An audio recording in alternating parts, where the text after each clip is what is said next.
Hello hello, क्या आप SSC CGL की तैयारी कर रहे हैं, एनटीपीसी, टीआरई 4 या किसी भी स्टेट जीडी या किसी भी स्टेट एग्जामिनेशन की तैयारी कर रहे हैं, तो आपके लिए आज का क्लास बहुत ही ज्यादा इंपॉर्टेंट है, क्योंकि आज मैं 10 इंपॉर्टेंट करंट अफेयर्स के क्वेश्चंस करने जा रहा हूं जो कि आपके सीधे एग्जाम्स में आएंगे।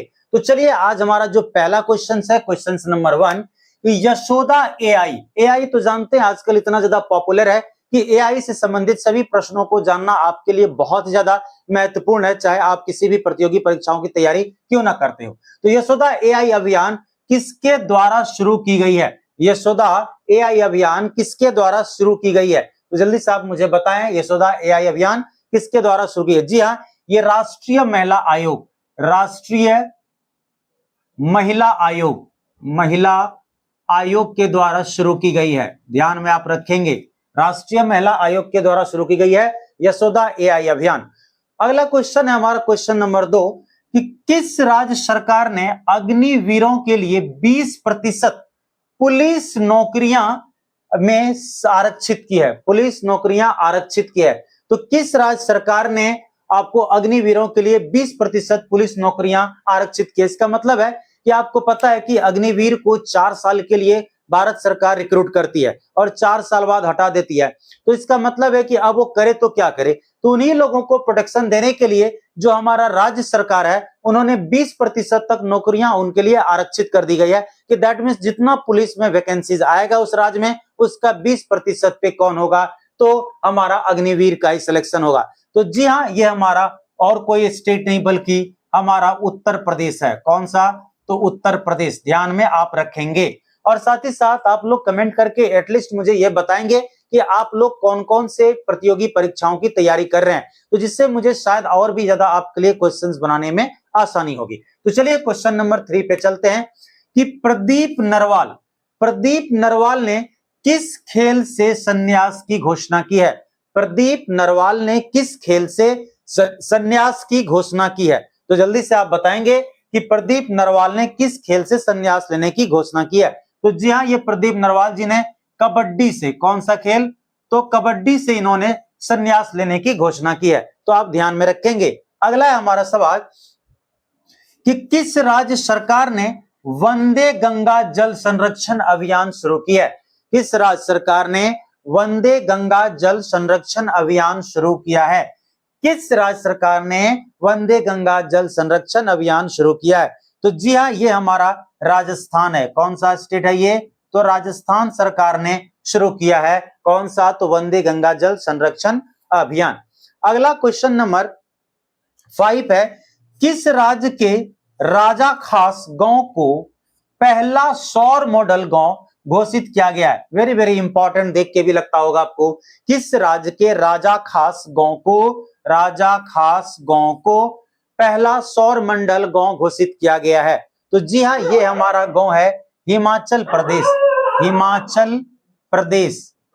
ध्यान रखेंगे कि हिमाचल प्रदेश जो गांव है, उनका राजा खास गांव को पहला सौर मंडल गांव घोषित किया है। अगर आप में से किसी का 5 आउट ऑफ 5 सही हुआ तो जरूर आप फायर का इमोजी भेजिए मुझे, ठीक है। अगला, और साथ ही साथ जो मैंने कहा कि आप जरूर किस प्रतियोगी परीक्षाओं की तैयारी कर रहे हो, आप जिस भी प्रतियोगी परीक्षाओं की तैयारी करते हो तो आप कमेंट में जरूर मुझे बताएंगे। चलिए, किसे सर्वाधिक प्रभावशाली पर्यावरणविद पुरस्कार मिला है? किसे सर्वाधिक प्रभावशाली पर्यावरणविद पुरस्कार मिला है? तो जल्दी से आप मुझे बताएं कि किसे सर्वाधिक प्रभावशाली पर्यावरणविद पुरस्कार मिला है? तो जी हाँ, ये हमारा आचार्य प्रशांत किशोर है। आचार्य प्रशांत किशोर को मिला है। तो क्या मिला है भाई? इसके सर्वाधिक प्रभावशाली पर्यावरणविद पुरस्कार इन्हें मिला है। मातृभूमि साहित्य पुरस्कार से किसे सम्मानित किया गया है? मातृभूमि साहित्य पुरस्कार से किसे सम्मानित किया गया है? तो जी हाँ, ये हमारा सारा जोसेफ है। सारा जोसेफ। आप मेरे ही साथ साथ धीरे धीरे इसके अपने कॉपी में नोट डाउन भी करते जाएं, क्योंकि अगर आप रोज 10-10 करेंगे तो एक महीने में आपके 300 करंट अफेयर्स हो जाएंगे, वही 300 साइंस के क्वेश्चन हो जाएंगे। और उसको अगर मल्टीप्लाई करो आप कितने में?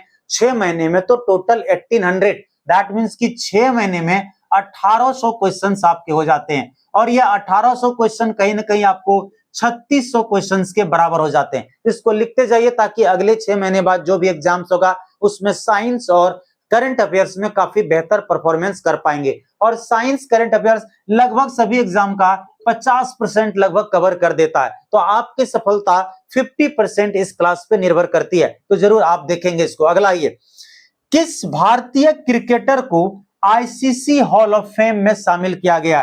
किस भारतीय क्रिकेटर को आईसीसी हॉल ऑफ फेम में शामिल किया गया है? तो जी हां, आपको बताना इसका आंसर, और कोई नहीं, आपका favourite MS Dhoni. MS Dhoni को आईसीसी हॉल ऑफ फेम में शामिल किया गया है। अगला, सुप्रीम कोर्ट ने किस अधिकार को महिलाओं का मौलिक अधिकार माना है?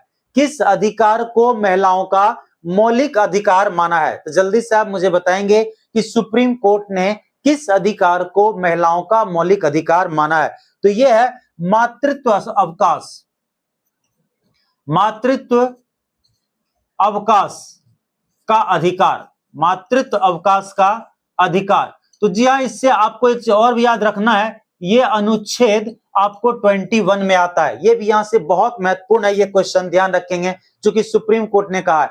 ये मातृत्व अधिकार का मतलब क्या हुआ कि जब उसका प्रेगनेंसी या डिलीवरी के दौरान इनको छुट्टी मिलनी चाहिए और साथ ही साथ इस छुट्टी के बदले में इसे पेमेंट भी मिलते रहना चाहिए। मतलब कि लिव विदाउट पे नहीं, लिव विथ पे होना होगा। ठीक है। कहां के त्राल वन्य जीव अभयारण्य को इको सेंसिटिव जोन नामित किया गया है? कहां के त्राल वन्य जीव अभयारण्य को इको सेंसिटिव जोन नामित किया गया है? तो जी हां, इसका जो सही आंसर है वो है जम्मू एंड कश्मीर।